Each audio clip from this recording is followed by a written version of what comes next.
gibi değilim artık. Dünya yalan, insanlar sahte. Her şey para, pul, menfaat olmuş.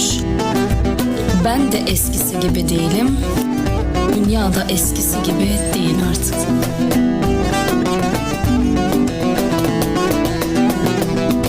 Ben dünyayı daha yeni anladım. Hayat yordu beni, soldum sarardım. Yarime dostuma ömür harcadım.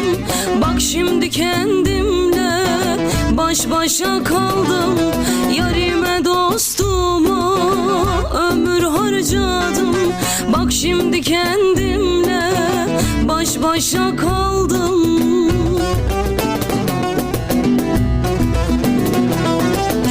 Eskisi gibi değilim artık. Soğudum herkesten, usandım artık. Bitmez insanların yalan dolanı. Çekildim kenara, yoruldum artık.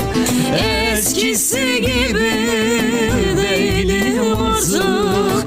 Soğudum herkesten, usandım artık. Bitmez insanların yalan